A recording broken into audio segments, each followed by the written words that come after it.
Welcome to Crow Chronicles. Tonight's tale is a real kicker.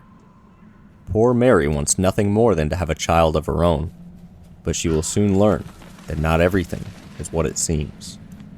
Now sit back and enjoy An Unwanted Passenger.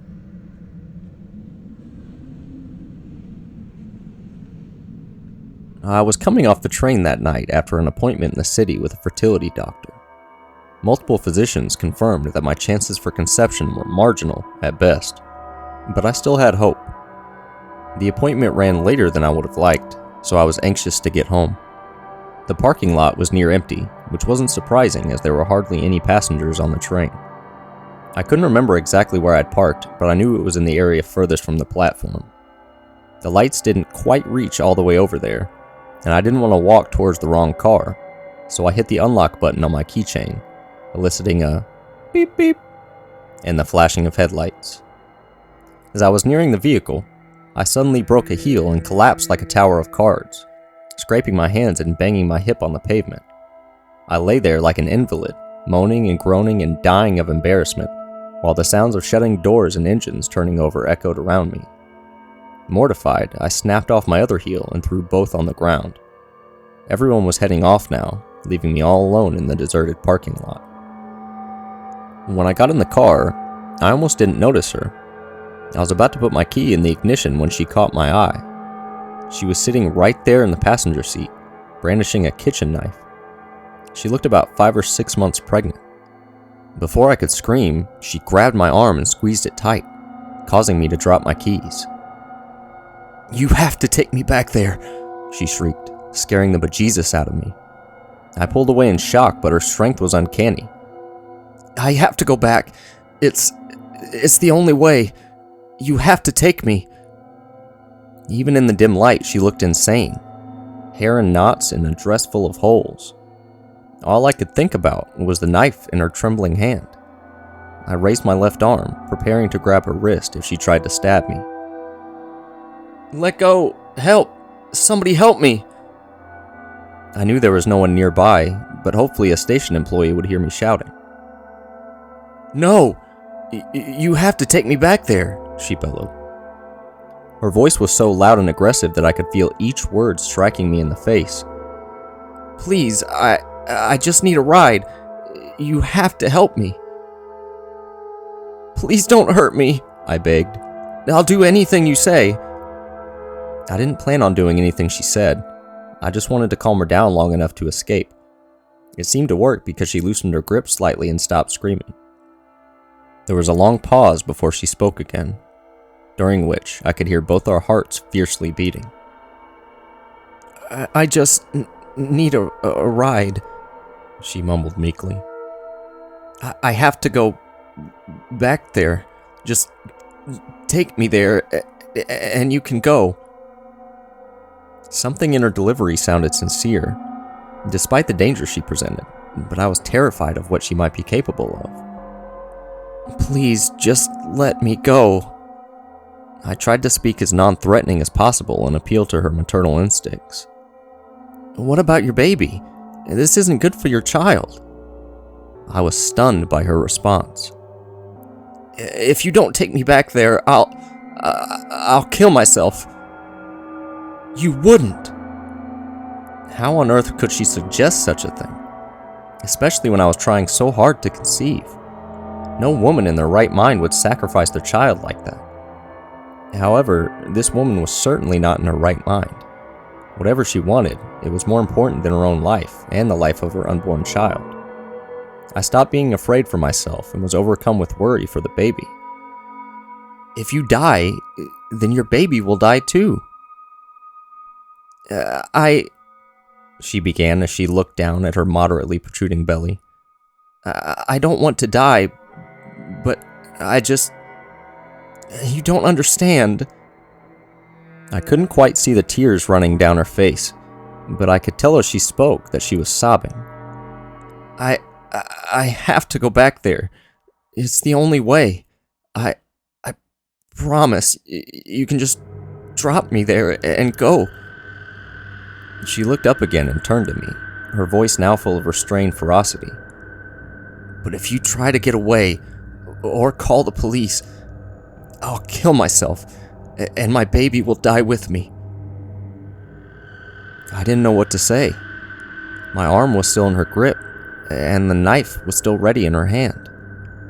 Maybe she was telling the truth that she just needed to be dropped off somewhere, and I couldn't let her harm her unborn child. Anything I could have tried to get away might have set her off. I had to give in to her demands. "I'll take you where you want to go, but you have to let go of my arm." The woman stared at me with bold skepticism as she gradually removed her hand and placed it on her stomach. We continued to make eye contact as I reached down to pick up my keys and put them in the ignition. I could sense her relief when I turned the key and started the car. We drove for almost an hour before I said another word.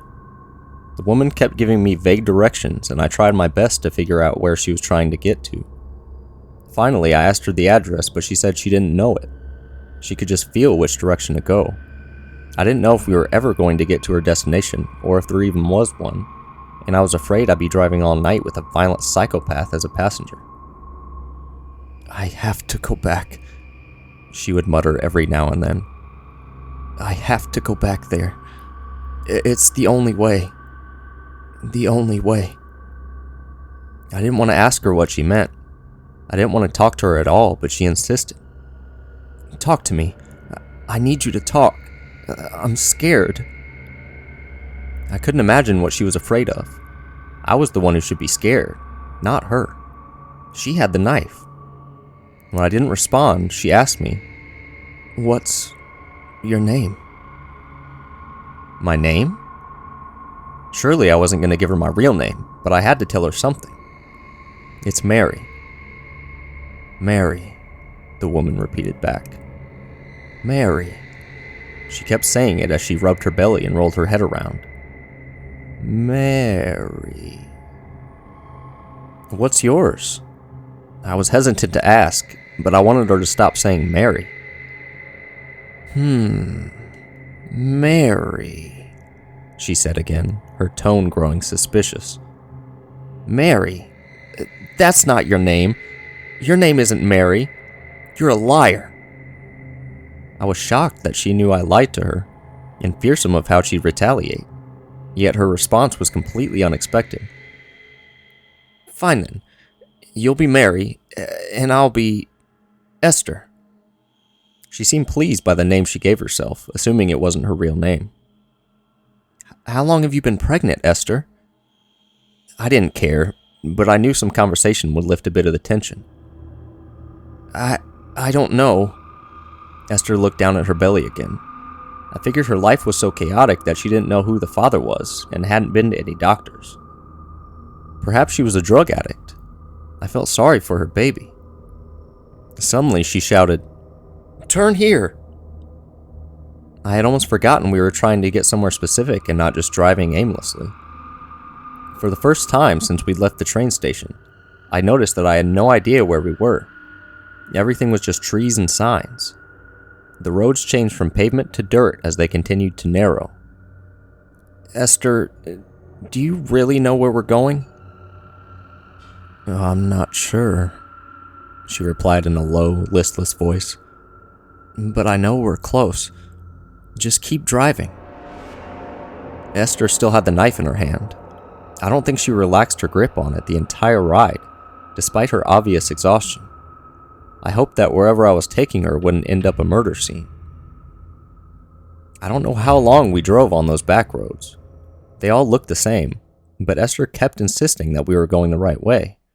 Eventually, the road just turned into grass and then into trees. We had come to a dead end. "This is it!" Esther shouted, practically falling out of the car. Still holding the knife, she darted off into the woods. "Esther!" I yelled. I was relieved to be rid of her, but still concerned about the baby. This was my chance to call the police. As fate would have it, we were so far off the grid there was no service. At first I thought to just drive away, but I had to know where Esther was going. I couldn't leave a pregnant woman out in the woods at night in the middle of nowhere, so I grabbed a flashlight, ditched my poor shoes, and attempted to follow her. The moon was almost full, allowing for some visibility. I could hear Esther up ahead, moving quickly through the brush, as I kept a safe distance so my flashlight wouldn't draw her attention. There was a faint orange glow in the distance which seemed to be where she was headed.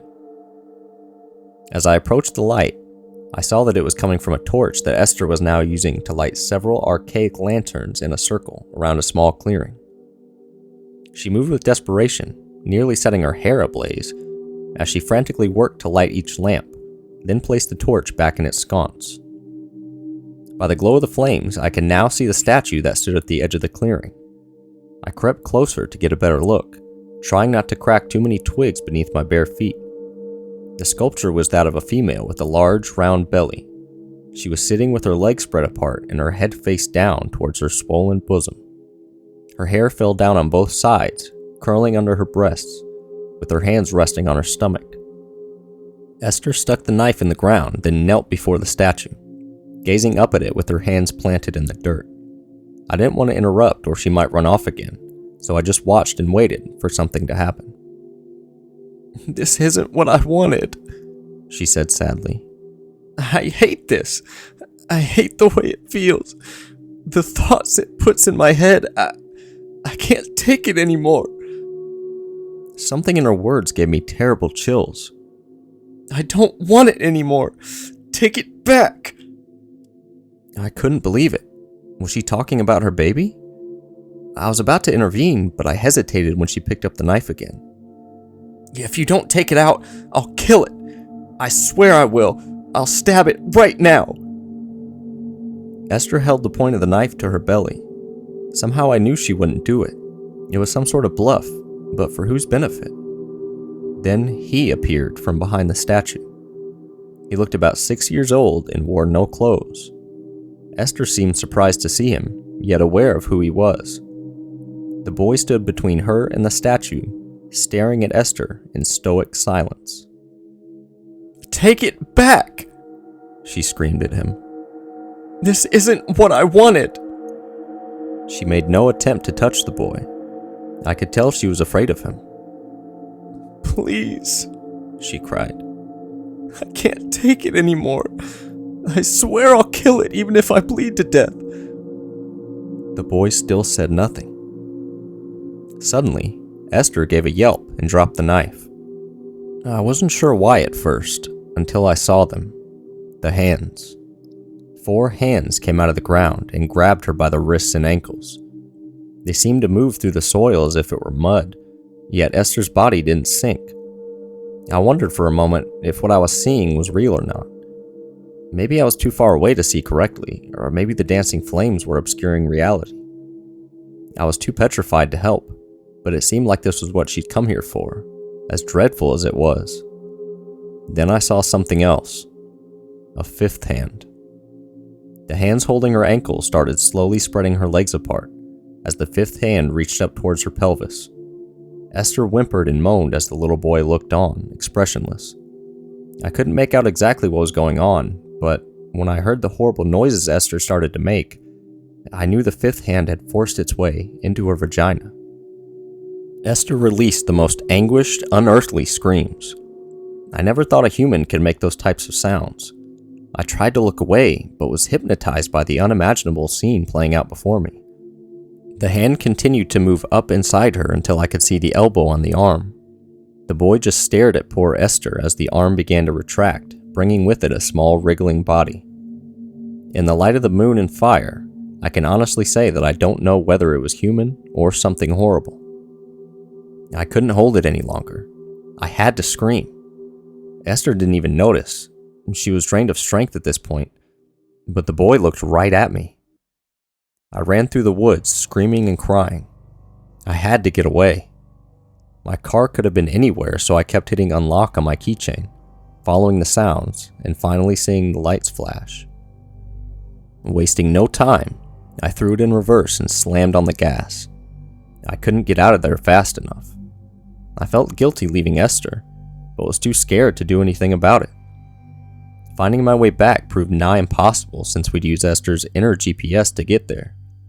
Maybe there was no way out. I was growing more and more hysterical, so I just pulled over to cry. It was then that I noticed the little boy in the passenger seat. I can't remember what happened after that. Somehow I ended up at home, lying on the floor of my living room. I know it wasn't a dream because my stockings were torn from running through the forest. Since that night, I haven't seen or heard from Esther or the boy. It's been difficult to deal with what happened, but I feel like I'm almost ready to move on. There's just one thing that's troubling me. I'm pregnant. Well, looks like Mary ended up getting exactly what she wanted, and more. Thank you for tuning in, and subscribe for more Creepy Chronicles.